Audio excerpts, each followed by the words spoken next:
Introduce us to this deal, Jessica, and tell us about motivation, what's going on with it, and then certainly we can open it up for questions for people as well.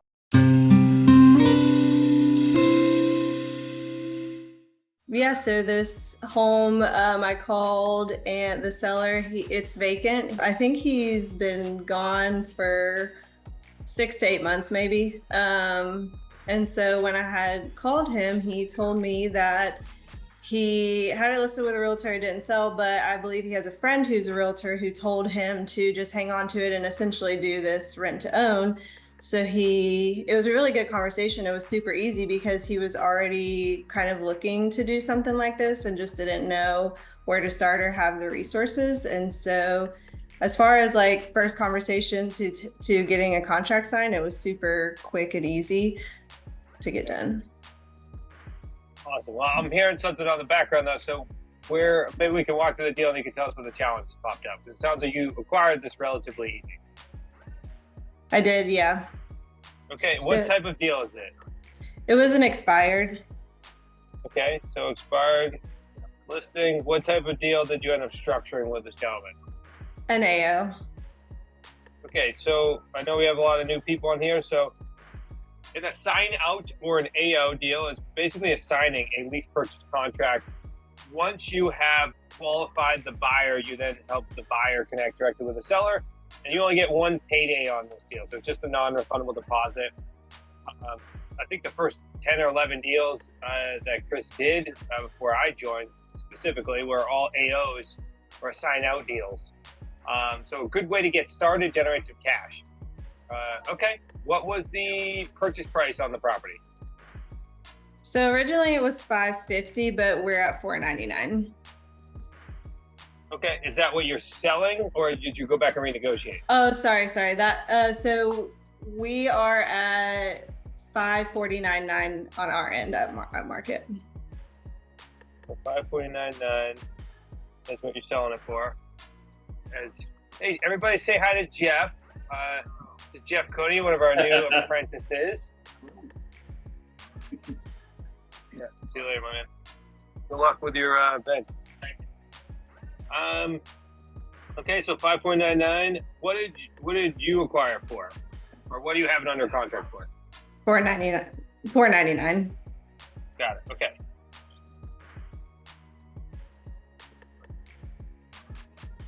$5.99, and then you have $499. Okay. Awesome, and it's currently on the market. Is that accurate? Correct. Okay, well, walk us through, Jessica. It sounds like there was some speed bumps or some learning lessons that we all can learn from that. So tell us what else is going on. Yeah, so I think part of it has just been I acquired this deal right before I went on vacation for 8 days. And I told the seller up front very much that I said, I'm going to be gone. I'm not going to be available. I have people helping me cover the buyer side. But if any emergencies come up on your end, here's somebody that you can reach out to, which I don't think he ever did. But whenever I got back, he had emailed me that there was a spam post that had been made on Facebook about this home. So he was feeling uneasy about that.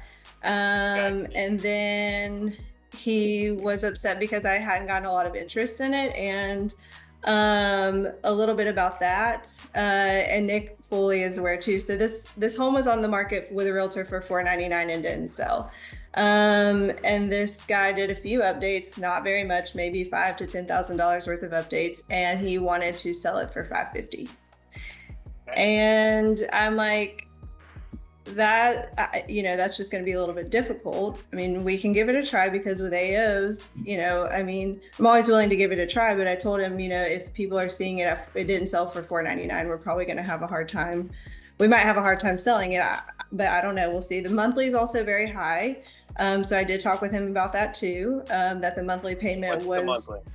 So originally he wanted it to be at $25.50 is what he wanted, but currently it's at $24.50. He dropped it $100. Okay, and how much of that is taxes? None. That doesn't include the taxes. doesn't include, so it's 2550 or 2450 plus tax. Right, which I think is about 121 a month or 131 or something like that. Jesus. Okay. Yeah, you tell him, Aaron. Whoa. Okay. Sorry. It's okay. Do you just mind mute? Thank you, sir. Okay, so you got 25. And what's the market like rent in that area? So there's no rental comps in the area. There's no homes for rent in the area. So I thought that could be to our advantage. Either way, I knew the numbers were high. But I told him we'll try. I'm not opposed to that. We'll take it to the market, and if we don't get anything within the first 30 to 60 days, that probably just means that the numbers are high and the market's telling us that we're too high.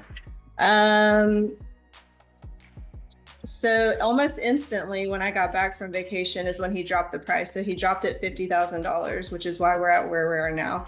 And then he also dropped the monthly payment, the $100. So almost instantly he dropped it because he wants it sold quickly. So that's another like expectation learning piece on my end. I was clear with him. I told him, typically we can sell homes within 5 to 90, 120 days, but we're just never going to know what that timeline is until we take it to the market and see what buyers may be out there. So I think I'm feeling from him the pressure of wanting to get it sold quickly and being disappointed in how little interest that we've gotten. And then I also had one buyer go out to see the home, and the home is vacant. There's no furniture or anything in there. I told him I was putting a lockbox on the door. I put the lockbox on the door, put the key in there. I sent the buyers to see the home, and he has a Ring camera.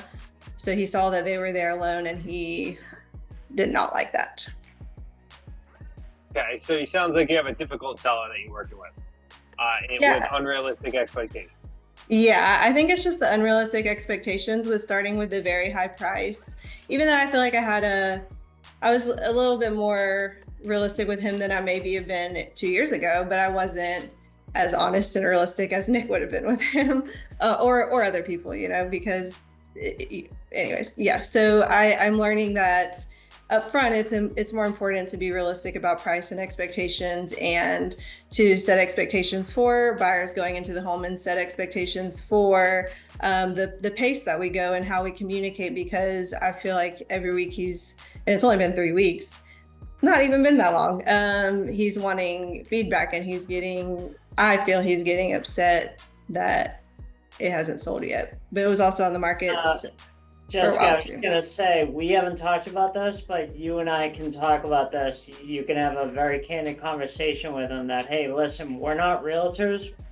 Once I have someone that I think is close, that I'm ready to present to you, I'll be in touch. But until then, we're getting tons of activity. We're just continuing to bring buyers through our process. But again, I'm not a realtor. I'm going to give you an update every time something happens, or once a week. That's not kind of how this works. Yeah. I've had that exact conversation with sellers before. Yeah, I think that's a conversation I will definitely have to end up having with him, probably within the next week. But yeah, I mean, it's a learning experience. It's part of the process, and I had just gotten really upset that he got so upset with me. But I really didn't do anything wrong. I just did what I'm telling you I'm going to do, and I'm marketing it, and I have it out there, have signs up, all the places. So I'm doing what I can on my end, and that's just what I really have to focus on, is what I can control. For sure. It's definitely a learning experience. I can tell you almost every single deal that we've done, we have some sort of learning experience from it, and certainly are all going to work with difficult sellers for sure. It's going to happen, and then as you build and grow your portfolio, you may choose not to work with unrealistic expectations, or you may not want to deal with sellers like this eventually. But for now, I appreciate your drive and getting after it and trying to make something happen, because you have zero to lose. You're just dealing with more of emotional consequences. I shouldn't say only. I mean, that's part of being an entrepreneur, and I know it can be very challenging. I face the same myself. But you have nothing to lose financially at this point, so you might as well keep pushing forward and see if you can try to make something happen. What is what's the expected like paydays on this deal? Would be around 50,000. Yeah, 50-50 split. Yeah. Okay, so you have it under contract for $499. You're selling it for $549. Is that accurate? Okay, so Correct. then you guys both agreeing that the non-refundable deposits then split 50-50. Is that how the contract works? Correct. Yeah. Okay, so at the end of the day, you could potentially make all of the $25,000 up front, or you're going to make $25,000 over the course of the next 24 months. Yes. I appreciate you being super vulnerable on this, right? Because usually when we come up with these deals, we're like talking about all the hoorah, right, and all the amazing things. Mm-hmm. But most people are not going to even host an event like this and say, hey, let's talk about some of the challenges that you face as a real estate investor. So I appreciate you stepping up and doing that, and know that there's a reason why this guy hasn't sold the property in this amount of time frame, because my guess is other people have tried in some other circumstances, and he's probably been like this with everyone. So if you can communicate as openly and honestly with him and get after it as much as you can and be patient with him emotionally as well. I bet you there's a lot of things that are tied to him that's going on that we might not know about. And don't take it personal, for sure. Yeah, I definitely did, but we've been cordial. It's been decent communication. But based off, his actions and some things people have said in the chat, just the rush, I just based off the past, I feel like he has a lot of high expectations for me. But yes, I will get with you, Nick, and we can have a conversation, and I definitely will have a conversation with him, because I don't want to waste his time and I don't want to waste my time. And if he's not going to be okay with the reality of the situation, then I may not be the best fit for him anyways. Yeah, and I hesitate to even say that, but I mean, well, we have nothing to hide. So yeah, you and I can absolutely connect, and we can go over the scripting again. But just so everyone knows that's here on this call, we have nothing to hide. That's exactly what we're gonna do, and just go over the script. Like, hey, not a real estate agent, not going to give you an update every day or every week. Once we have someone that we like and we brought through our process, we'll let you know. We'll be in touch, and then we'll present that. But until then, just know that we're still getting slammed with activity. It's getting out there and exposed. We just haven't found anyone we like yet. Love it. Good points, Nick. I know I saw some people commenting in the chat. If you guys have questions, definitely hit it for sure. Nicole saying, thanks, Jessica, as part of the learning. Keep it up. Great job, Jessica. Thanks for sharing all your lessons. Yes, Jessica, great job securing a nest egg for your family. And you get to choose who you do business with.